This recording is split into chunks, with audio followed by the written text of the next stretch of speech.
தந்தை மகன் தூய ஆவியாரின் பெயராலே.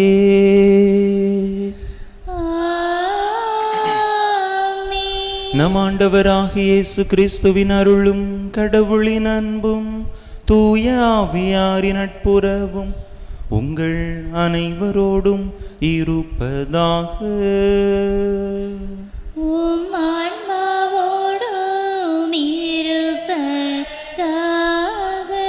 இயேசுவில் அன்பார்ந்த சகோதர சகோதரிகளே, மார்ச் மாதத்தின் கடைசி நாளுக்குள்ளாக அடியெடுத்து வைத்திருக்கிறோம். இந்த மாதம் முழுவதுமாக இறைவன் நம்மை கண்ணின் மணி போல பாதுகாத்து வழி நடத்தி வந்திருக்கிறார். அதற்காக அவருக்கு நன்றி கூறுவோம். தொடர்ந்து வரக்கூடிய மாதத்திலும் இறைவனுடைய அருள் ஆசீர் நம்மீது நிரம்ப பொழியப்பட நம்மையே அவருடைய கரத்திலே ஒப்பு கொடுத்து மன்றாடுவோம். சிறப்பான விதத்தில் இன்றைய நாளிலே நம்முடைய இஸ்லாம் சகோதரர்கள் தங்களுடைய ரம்ஜான் பெருவிழாவை கொண்டாடுகின்றார்கள். அவர்களுக்காகவும் சிறப்பான விதத்திலே நாம் வேண்டிக் கொள்வோம். தகுதியான விதத்தில் இந்த உயிருள்ள பலியை ஒப்பு கொடுக்க தடையாக இருக்கக்கூடிய நம்முடைய பாவங்கள், குற்றங்கள், குறைகள், பலவீனங்கள் அனைத்தையும் நினைத்து பார்த்து இறைவனிடத்திலே மன்னிப்பு வேண்டுவோம்.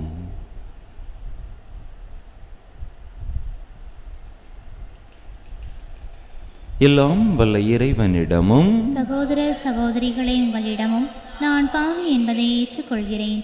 ஏனெனில் என் சிந்தனையாலும் சொல்லாலும் செயலாலும் கடமையில் தவறியதாலும் பாவங்கள் பல செய்தேன். என் பாவமே, என் பாவமே, என் பெரும் பாவமே. ஆகையால் இப்பொழுதும் கன்னியான புனித மரியாளையும் வானதூதர் புனிதர் அனைவரையும் சகோதர சகோதரிகளை உங்களையும் நம் இறைவனாகிய ஆண்டவரிடம் எனக்காக வேண்டிக் கொள்ள மன்றாடுகிறேன். எல்லாம் வல்ல இறைவன் நம்மீது இரக்கம் வைத்து நம் பாவங்களை எல்லாம் மன்னித்து நம்மை நிலை வாழ்வுக்கு அழைத்து செல்வாராக. ஆமென்.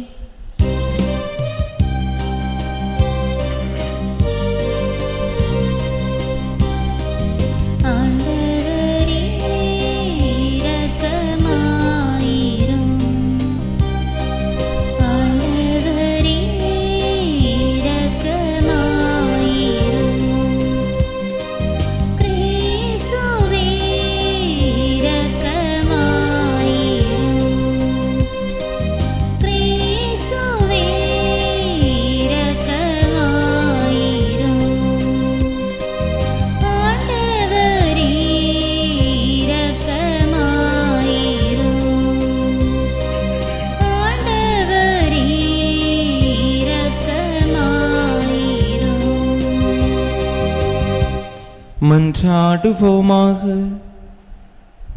இறைவா, விவரிக்க இயலாத மறையுண்மைகளால் உலகத்தை புதுப்பிக்கின்ற உம்மை வேண்டுகின்றோ. அதனால் உமது திரு அவை நிலையான படிப்பினைகளால் பயன்பெற்று இவ்வுலகில் உதவிகளை இழந்து விடாமல் இருப்பதாக. உம்மோடு தூயாவியாரின் ஒன்றிப்பில் ஒரே இறைவனா என்றென்றும் வாழ்ந்து ஆட்சி செய்கின்ற எங்கள் ஆண்டவரும் உம் திருமகனுமாகி இயேசு கிறிஸ்து வழியாக உம்மை மன்றாடுகின்றோ.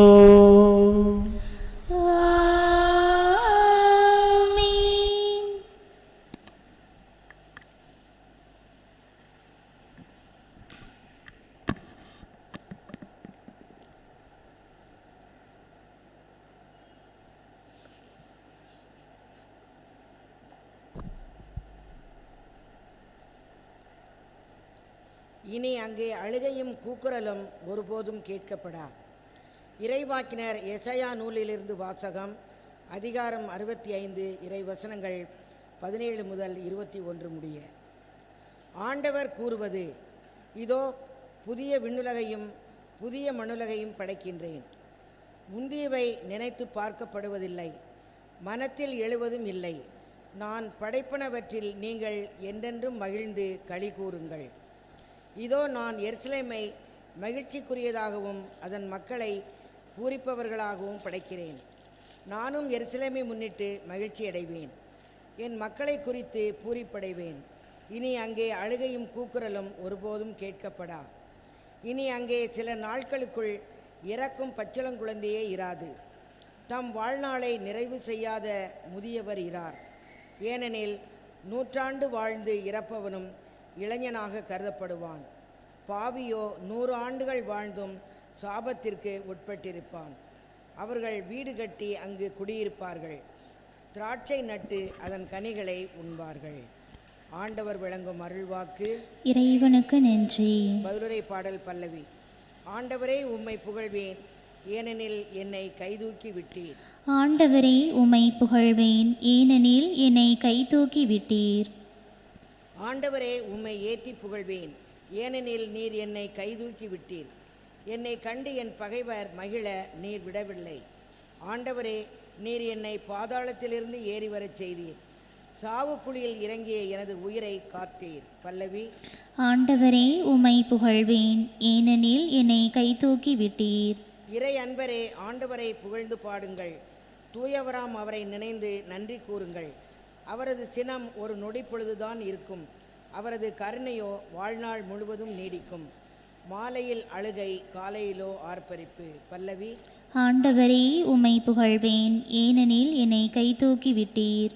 ஆண்டவரே எனக்கு செவிசாயும், என் மீது இரங்கும். ஆண்டவரே எனக்கு துணையாயிரும். நீர் என் புலம்பலை களி நடனமாக மாற்றிவிட்டீர்.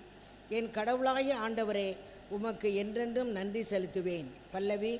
ஆண்டவரே உம்மை புகழ்வேன், ஏனெனில் என்னை கைதூக்கி விட்டீர்.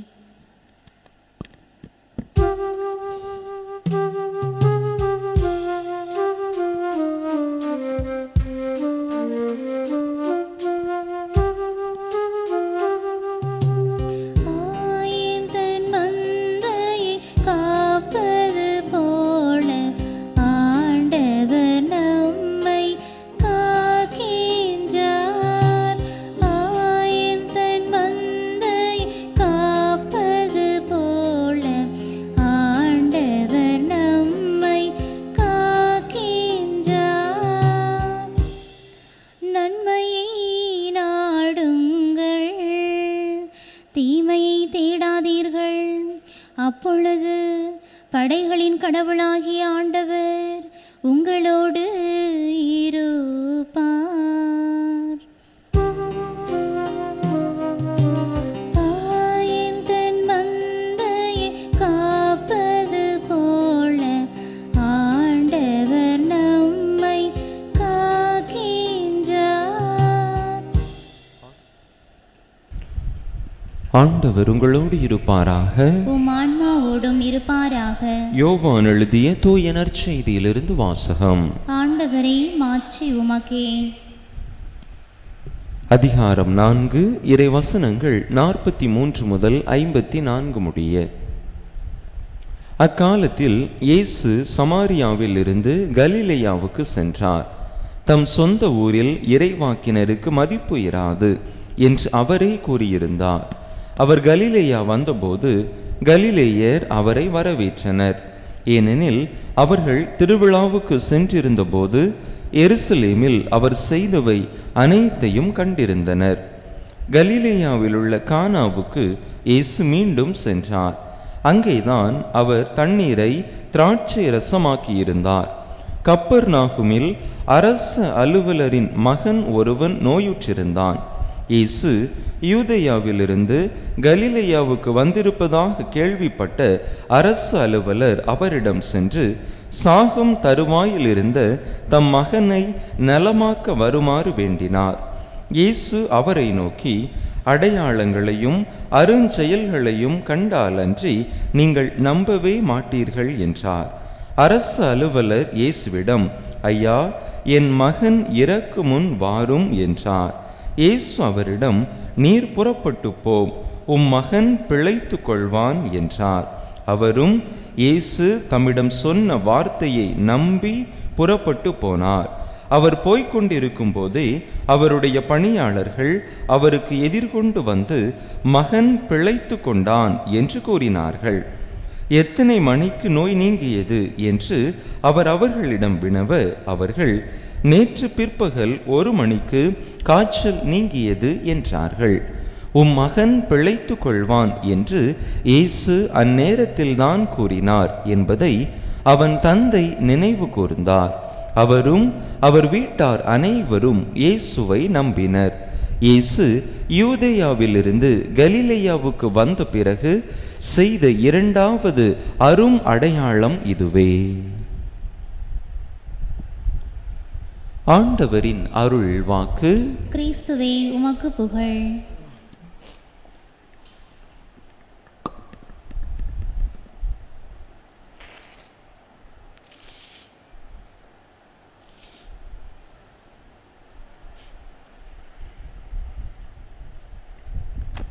இயேசுவில் அன்பார்ந்த சகோதர சகோதரிகளே, ஆப்பிரிக்காவிலே இம்பாலா என்று சொல்லப்படக்கூடிய ஒரு வகையான மான் இனமானது அதிகமாக காணப்படுகின்றது. இந்த மான் இனம் மற்ற மான் இனத்திலிருந்து எவ்வாறு வேறுபட்டது என்று பார்க்கிற பொழுது, ஆடுகளை போன்ற தோற்றமுடையவையாக இவை இருக்கின்றன. ஆடுகளும் மான்களும் இணைந்த கலந்த ஒரு இனமாக இவை கருதப்படுகின்றன.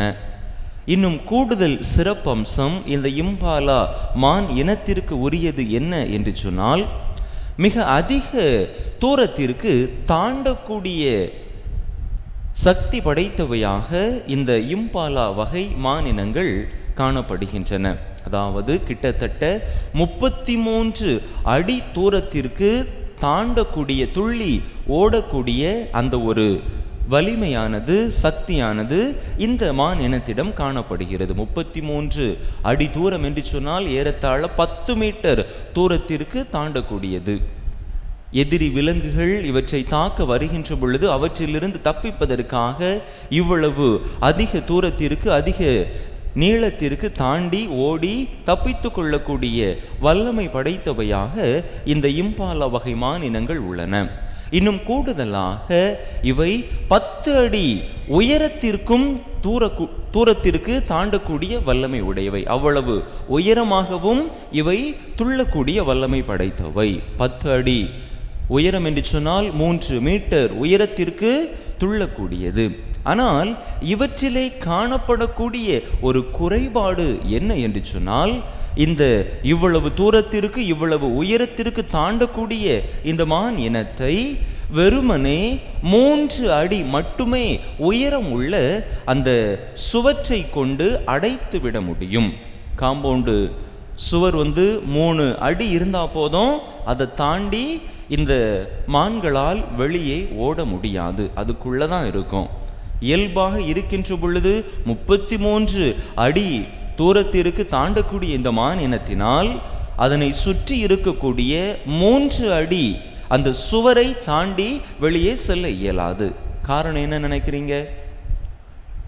என்ன காரணம் அப்படின்னு சொன்னா, அதை தாண்டி வெளியே அந்த தரையை அதால பார்க்க முடியாது. எந்த இடத்துல தரையை பார்க்க முடியலையோ அந்த இடங்களெல்லாம் இந்த மான் இனத்தினால் தாண்ட முடியாது. தரையை பார்க்க முடிஞ்சது அப்படின்னு சொன்னா அங்க தரை இருக்குது, தாண்டிரலாம் அப்படிங்கிற ஒரு உத்வேகம், ஒரு நம்பிக்கை அதனிடத்தில் பிறக்கும், தாண்டிவிடும். ஆனால் இந்த 3 அடி சுவருக்கு உள்ளாக இருக்கின்ற பொழுது தரையை பார்க்க இயலாத சூழல் நிலவுகின்ற காரணத்தினால் அது தாண்டாது. தாண்டக்கூடிய வலிமை அதனிடத்தில் இருந்தாலும் கூட தாண்டி கால் ஊன்றக்கூடிய இடம் கண்களுக்கு தெரியாத காரணத்தினால் அந்த முயற்சியிலே இந்த மானினங்கள் இறங்குவதில்லை என்று பார்க்கிறோம். அன்பு மக்களே, பல நேரங்களில் நம்முடைய வாழ்க்கையிலும் கூட எவ்வளவு பெரிய பிரச்சனையும் தாண்டக்கூடிய அந்த ஒரு நம்பிக்கை, வலிமை நம்மிடத்தில் இருந்தது என்றாலும் கூட பல நேரங்களில் நம்மால் முடியாது என்கின்ற நிலையிலே, கண்கள் கட்டப்பட்ட நிலையிலே இருக்கின்றோம். எப்பொழுது நம்மிடத்திலே கடந்த எதிர்காலம் கண்கள் மறைக்கப்பட்டு இருந்தாலும் கூட முடியும் என்கின்ற நம்பிக்கை நம்மிடத்தில் இருந்தது என்று சொன்னால் நம்மால் அந்த பிரச்சனைகளை கடந்து செல்ல முடியும். ஆனால் எப்பொழுது நம்மால் முடியாது என்று நினைக்கிறோமோ, எதிர்காலம் எப்படிப்பட்டதாக இருக்குமோ என்கின்ற அந்த ஒரு தெளிவு நம்மிடத்தில் இல்லாத பொழுது பல நேரங்களில் நம்மாலும் கூட நம்முடைய பிரச்சனைகளை கடந்து வெளியிலே செல்ல முடிவதில்லை. சிறிய பிரச்சனைகளாக இருந்தாலும் கூட அவற்றிலேயே நாம் கட்டுண்டவர்களாக அதிலிருந்து வெளியே செல்ல முடியாதவர்களாக இருக்கிறோம். ஆண்டவர் மீது நம்மிடத்திலே நம்பிக்கை இருந்தது என்று சொன்னால் அதை தாண்டி நம்மால் வெளிவர முடியும். இன்றைய நற்செய்தி வாசகத்திலே பார்க்கிறோம், அரசு அலுவலர் ஒருவர் தன்னுடைய மகன் சாகும் தருவாயில் இருக்கிறான் என்று சொல்லி ஆண்டவரை சந்திக்க வருகிறார். ஆண்டவரே வாரும், என்னுடைய வீட்டிற்கு வாரும், என்னுடைய மகன் சாகும் தருவாயில் இருக்கிறான், குணப்படுத்தும் என்று சொன்னபோது ஆண்டவர் சொல்லுகிறார், நீர் வீட்டுக்கு போகும், உம்முடைய மகன் குணமடைவான் என்று சொன்ன பொழுது அதை நம்பினார். அது எப்படி குணமடைவான்? நீங்க எங்க இருக்கிறீங்க? என் மகன் என் வீட்டில் இருக்கிறான், வீட்டுக்கு வந்து குணப்படுத்துங்கன்னு சொல்றேன், ஆனா நீங்க இருந்த இடத்துல இருந்து ஒரு வார்த்தையை சொல்றீங்க. ஆனால் அந்த அரசு அலுவலர் ஆண்டவர் சொன்ன அந்த வார்த்தையை நம்பினார். அது எப்படி என்கின்ற ஒரு குழப்பம் இருந்தாலும் கூட ஆண்டவர் சொல்லிவிட்டார், என்னுடைய மகன் குணம் அடைவான் என்று. எதிர்காலம் மறைக்கப்பட்டிருந்தாலும் அவர் நம்பிய காரணத்தினால் அந்த நொடியிலேயே ஆண்டவர் உன்னுடைய மகன் குணமாவான் என்று சொன்ன அந்த நொடியிலேயே அவருடைய மகனும் குணமானான் என்று நாம் பார்க்கிறோம். அன்பு மக்களை, நம்முடைய வாழ்க்கையை சற்று சிந்தித்து பார்ப்போம். நம்மிடத்திலே இப்படிப்பட்ட ஒரு நம்பிக்கை இருக்கிறதா? வருகின்ற காலம் எப்படி இருக்குமோ என்கின்ற கேள்விக்குறி நமக்கு முன்பாக இருக்கலாம். இருந்தாலும் ஆண்டவர் என்னோடு இருக்கிறார், ஆண்டவர் என்னை வழி நடத்துவார் என்கின்ற நம்பிக்கை நம்மிடத்திலே இருந்தது என்று சொன்னால் நிச்சயமாக எப்படிப்பட்ட தடைகளையும் தாண்டி நம்மால் ஓட முடியும், வாழ முடியும். ஆபிரகாம் அதைத்தான் செஞ்சாரு. உன் நாட்டை, வீட்டை, தந்தை வீட்டை, இல்லத்தை எல்லாத்தையும் விட்டு போ என்று ஆண்டவர் சொன்ன பொழுது ஆபிரகாம் ஆண்டவரை மட்டும்தான் நம்பினார். போற இடம் எப்படி இருக்குன்னு சொல்லி அவர் கண்ணுக்கு தெரியல. இருந்தாலும் ஆண்டவரை நம்பி அடியெடுத்து வைத்த காரணத்தினால் அவர் மிகப்பெரிய ஆசீர்வாதத்தை சந்தித்தார் என்று பார்க்கிறோம். அன்னை மரியாவினுடைய வாழ்க்கையிலும் நாம் அதைத்தான் பார்க்கிறோம். ஆண்டவருடைய மீட்பின் திட்டம் அவருக்கு வெளிப்படுத்தப்பட்ட பொழுது எப்படி இருக்கும்னு சொல்லி தெரியல, மனதில் பெரிய குழப்பம், இருட்டு. ஆனாலும் கூட ஆண்டவருடைய வார்த்தையை அவர் நம்பி செயல்பட்ட காரணத்தினால் விண்ணக மண்ணக அரசியாக மனுக்குலத்தை மீட்டெடுக்கக்கூடிய ஒரு தாயாக அவர் உருவெடுத்தார் என்று நாம் பார்க்கிறோம். அன்பு மக்களை, நம்முடைய வாழ்க்கையிலும் இப்படிப்பட்ட நம்பிக்கை நாம் கொண்டிருந்தோம் என்று சொன்னால் நிச்சயமாக நாமும் நம்முடைய வாழ்க்கையிலே ஆண்டவருடைய மாட்சிமையை காண்போம். நீ நம்பினால் கடவுளின் மாட்சியை காண்பாய் என்று ஆண்டவர் மார்த்தாவிடத்திலே சொன்னார். நம்மிடத்திலும் அதே வார்த்தைகளை சொல்கிறார். எனவே நாமும் கூட எதிர்காலம் இருட்டாக கண்களுக்கு தெரியாமல் இருந்தாலும் கூட ஆண்டவரை நம்புவோம், நம்முடைய வாழ்க்கையிலே அவருடைய மாட்சியை காண்போம். அதற்கான வரம் கேட்டு இந்த பலியிலே இணைந்து மன்றாடுவோம். ஆமென்.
சகோதர சகோதரிகளே, என்னுடைய இதும் உங்களுடைய இதுமான இப்பலி எல்லாம் வல்ல தந்தையாக இறைவனுக்கு ஏற்றதாகும்படி மன்றாடுங்கள். ஆண்டவர் தம் திருப்பெயரின் புகழ்ச்சிக்காகவும் ஆட்சிக்காகவும் நமது நன்மைக்காகவும் புனித திரு அவையின் அனைத்து நலன்களுக்காகவும் உமது கையிலிருந்து இப்பலியை ஏற்றுக்கொள்வாராக. ஆண்டவரே, உமக்கு ஒப்பு கொடுக்கப்படும் இக்காணிக்கையின் பயனை நாங்கள் பெற்றுக்கொள்ள உம்மை வேண்டுகின்றோம். அதனால் இவ்வுலகின் பழைய நிலையிலிருந்து மனம் திரும்பி தூய்மை பெற்று விண்ணக வாழ்வு நோக்கிய எமது பயணத்தில் நாங்கள் புதுப்பிக்கப்படுவோமாக. எங்கள் ஆண்டவராகிய கிறிஸ்து வழியாக உம்மை மன்றாடுகின்றோ.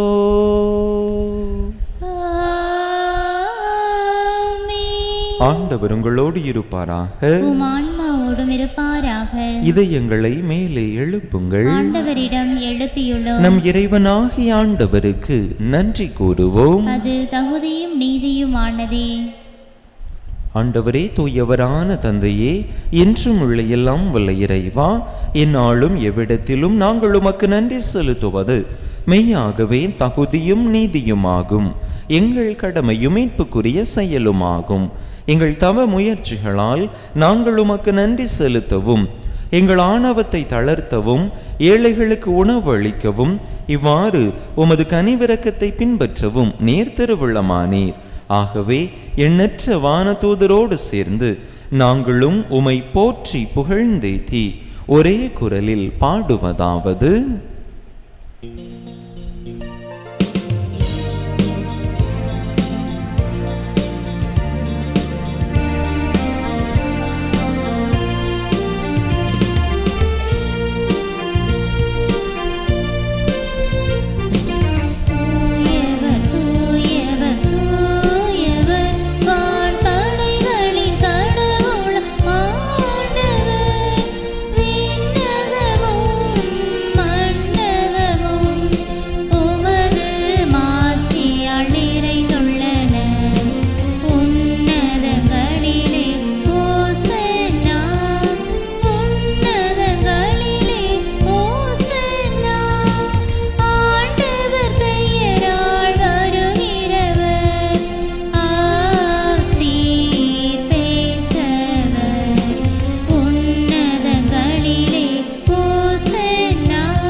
ஆண்டவரே, நேர்மையாகவே தூயவர், தூய்மை அனைத்துக்கும் ஊற்று. ஆகவே உம்முடைய ஆவியை பொழிந்து இக்காணிக்கைகளை தூய்மைப்படுத்த உம்மை வேண்டுகின்றோம். இவ்வாறு எங்கள் ஆண்டவர் இயேசு கிறிஸ்துவின் உடலும் இரத்தமுமாக எங்களுக்கு இவை மாறுவனவாக. அவர் பாடுபட உளம் கனிந்து தம்மை கையளித்த போது அப்பத்தை எடுத்து நன்றி செலுத்தி அதை பிட்டு தம் சீடர்களுக்கு அளித்து அவர் கூறியதாவது: அனைவரும் இதிலிருந்து பெற்று உண்ணுங்கள், ஏனெனில் இது உங்களுக்காக கையளிக்கப்படும் என் உடல்.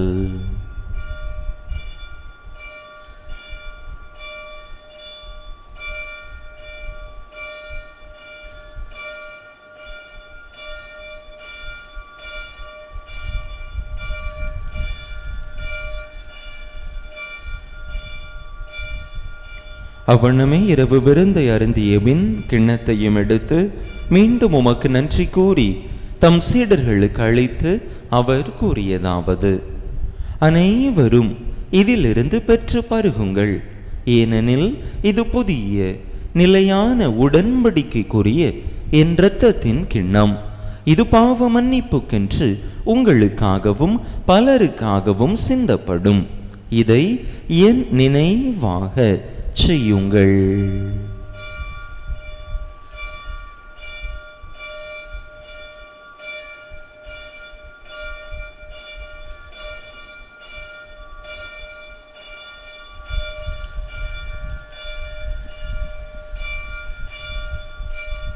நம்பிக்கையின் மறைபொருள்.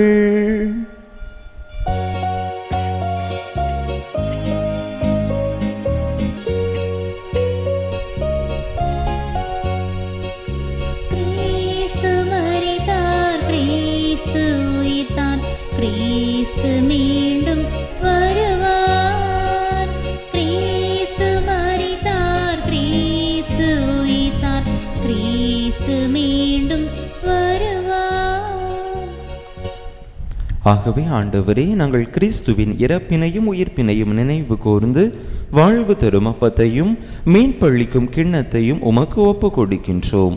உம் திருமுன் நின்று உமக்கு ஊழியம் புரிய தகுந்தவர்கள் என எங்களை ஏற்றுக்கொண்டீர். எனவே உமக்கு நன்றி செலுத்துகின்றோம். மேலும் கிறிஸ்துவின் உடலிலும் இரத்தத்திலும் பங்கு கொள்ளும் எங்களை தூய ஆவியார் ஒன்று சேர்க்க வேண்டுமென உமை தாழ்மையுடன் மன்றாடுகின்றோம். ஆண்டவரே, உலகெங்கும் பரவி இருக்கும் உமது திரு அவையை நினைவு கூர்ந்தருளும். எங்கள் திருத்தந்தை பிரான்சிஸ், எங்கள் ஆயர் ஸ்டீஃபன், எல்லா திரு நிலையினர் ஆகிய அனைவரோடும் உமது திரு அவை அன்பில் நிறைவு பெறச் செய்தருளும். மேலும் உயிர்த்தெழும் எதிர்நோக்குடன் துயில் கொள்ளும் எங்கள் சகோதர சகோதரிகளையும் இறந்தோர் அனைவரையும் இரக்கத்துடன் நினைவு கூர்ந்து உமது திருமுக ஒளியினுள் ஏற்றருளும். எங்கள் அனைவர் மீதும் இரக்கமாயிரும். கடவுளின் கன்னித்தாயும் எங்கள் பாதுகாவலியுமான புனித ஜெபமாலை அன்னை, அவருடைய கணவரான புனித யோசேப்பு, புனித திருத்தூதர்கள், இவ்வுலகில் உமக்குகந்தவராயிருந்தோர் ஆகிய புனிதர் அனைவருடனும் நாங்கள் நிலை வாழ்வில் பங்கு கொள்ளும் தகுதி பெற்று உம் திருமகன் இயேசு கிறிஸ்து வழியாக உமை புகழ்ந்தேத்தும் வரமருள உமை மன்றாடுகின்றோம்.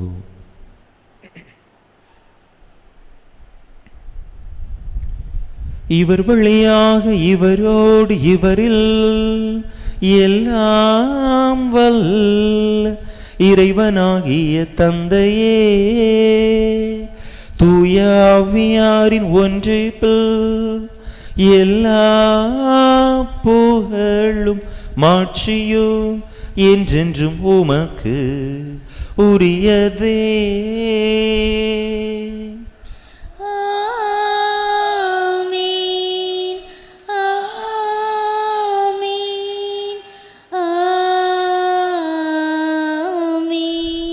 மீட்பரின் கட்டளையால் கற்பிக்கப்பட்டு இறை படிப்பினையால் பயிற்சி பெற்ற நாம் துணிந்து சொல்லுவோம். விண்ணுலகில் இருக்கின்ற எங்கள் தந்தையே, உமது பெயர் தூயது என போற்ற பெறுக. உமது ஆட்சி வருக. உமது திருவுளம் விண்ணுலகில் நிறைவேறுவது போல மண்ணுலகிலும் நிறைவேறுக. எங்கள் அன்றாட உணவை இன்று எங்களுக்கு தாரும். எங்களுக்கு எதிராக குற்றம் செய்வோரை நாங்கள் மன்னிப்பது போல எங்கள் குற்றங்களை மன்னியும். எங்களை சோதனைக்கு உட்படுத்தாதையும் தீமையிலிருந்து எங்களை விடுவித்தருளும். ஆண்டவரே, தீமை அனைத்தில் இருந்தும் எங்களை விடுவித்து எங்கள் வாழ்நாளில் அமைதியை கனிவுடன் அருள உமை மன்றாடுகின்றோம். உமது இரக்கத்தின் உதவியால் நாங்கள் பாவத்தில் இருந்து எப்போதும் விடுதலை பெற்று யாதொரு கலக்கமுமின்றி நலமாய் இருப்போமாக. நாங்கள் எதிர்நோக்கி இருக்கும் பேரின்பத்துக்காகவும் எம் மீட்பராகிய இயேசு கிறிஸ்துவின் வருகைக்காகவும் காத்திருக்கின்றோம். ஏனெனில் ஆட்சியும் வல்லமையும் மாட்சியும் என்றென்றும் உமதே. ஆண்டவரே இயேசு கிறிஸ்துவே, அமைதியை உங்களுக்கு விட்டுச் சொல்லுகின்றேன், என் அமைதியையே உங்களுக்கு அளிக்கின்றேன் என்றும் திருத்தூதர்களுக்கு மொழிந்தீரே. எங்கள் பாவங்களை பாராமல் உமது திரு அவையின் நம்பிக்கையை கண்ணோக்கி உமது திருவுளத்துக்கு ஏற்ப அதற்கு அமைதியையும் ஒற்றுமையையும் அளித்தருள்வீராக. என்றென்றும் வாழ்ந்து ஆட்சி செய்கின்றவர் நீரே. ஆமென். ஆண்டவருடைய அமைதி உங்கள் அனைவரோடும் என்றும் இருப்பதாக. உம் ஆன்மாவோடும் இருப்பதாக. ஒருவருக்கொருவர் கிறிஸ்து வழங்கும் அமைதியை பகிர்ந்து கொள்வோம்.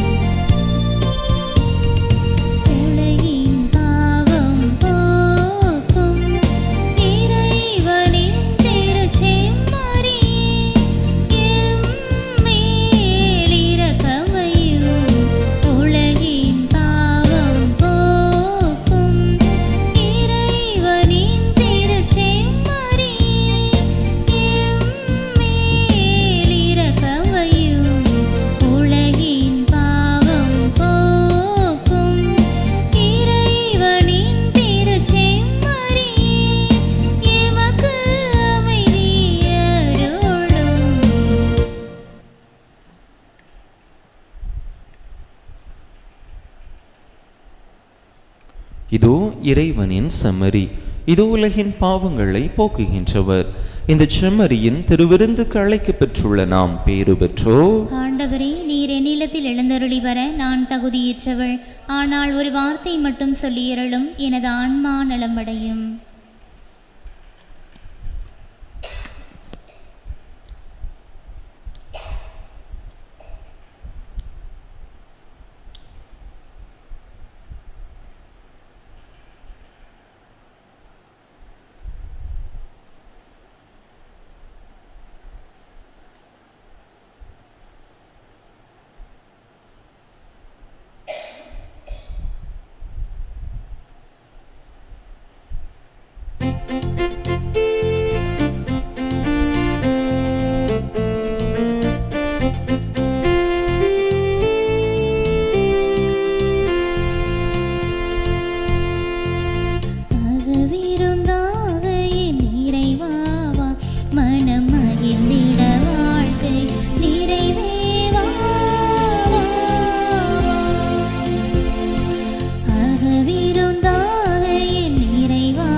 பிறப்பின் யூபிலி ஆண்டு இறைவேண்டல். விண்ணக தந்தையே, உம் திருமகன் இயேசு கிறிஸ்துவில் நீர் எங்களுக்கு வழங்கிய நம்பிக்கைக்காக உமக்கு நன்றி. தூய ஆவியார் வழியாக தந்த பிறரன்பு என்னும் கொடைக்காக நன்றி. இந்த நம்பிக்கையாலும் அன்பாலும் உமது அரசின் வருகையை எதிர்நோக்கும் அருளை எங்களுக்கு தாரும். உமது நற்செய்தியின் சான்றுகளாக எங்களை மாற்றும். தீமையின் ஆற்றல்களை எங்களிடமிருந்து அகற்றும்.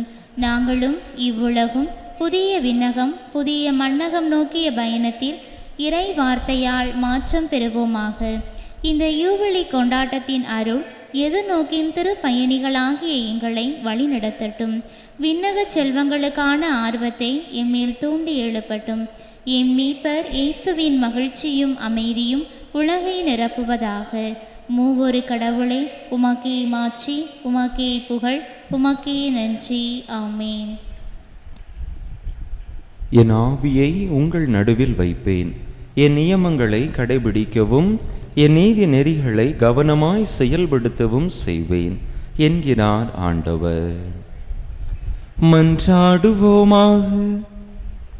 ஆண்டவரே, உம் அருள் கொடைகளால் நாங்கள் புதுப்பிக்கப்பட்டு வாழ்வு பெற்றிட உம்மை வேண்டுகின்றோம்.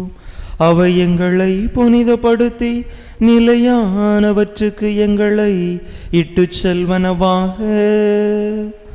எங்கள் ஆண்டவராகிய கிறிஸ்து வழியாக உம்மை மன்றாடுகின்றோம்.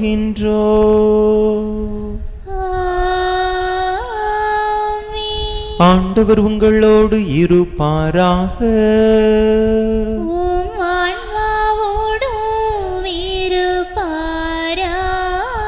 எல்லாம் வல்ல இறைவன் தந்தை மகன் தூயாவியா உங்களுக்கு ஆசி வழங்குவாராக.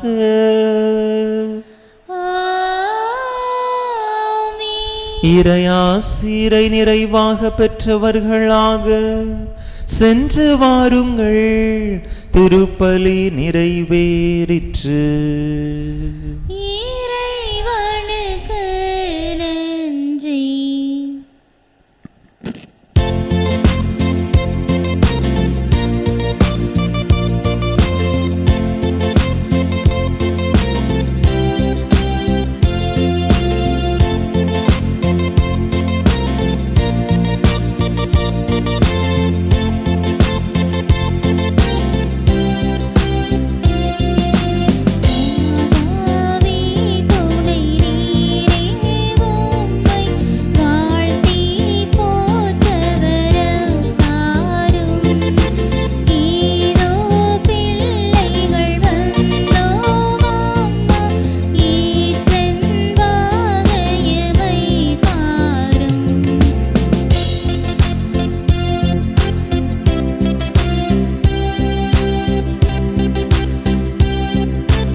திருப்பலி நிறைவேற்றிய நம் பங்கு தந்தையின் உடல் சுகத்திற்காகவும் திருப்பலியில் பங்கேற்ற ஒவ்வொருவரின் குடும்ப நலனுக்காகவும் பிள்ளைகளின் நற்படிப்பிற்காகவும் வேண்டிக் கொள்வோம்.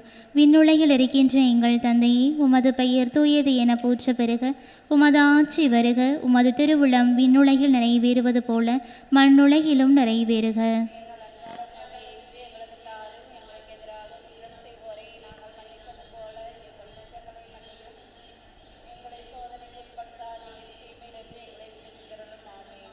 அருள் நிறைந்த மரியே வாழ்க, ஆண்டவர் உம்முடனே, பெண்களுள் ஆசீர் பெற்றவள் நீரே. உம்முடைய திருவயிற்றின் கனியாகிய இயேசுவும் ஆசீர் பெற்றவரே.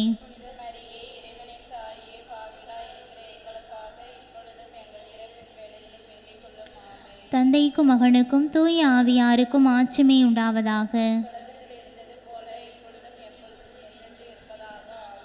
புனித ஜெபமாலை அன்னையே, புனித ஜெபமாலை அன்னையே, புனித ஜெபமாலை அன்னையே,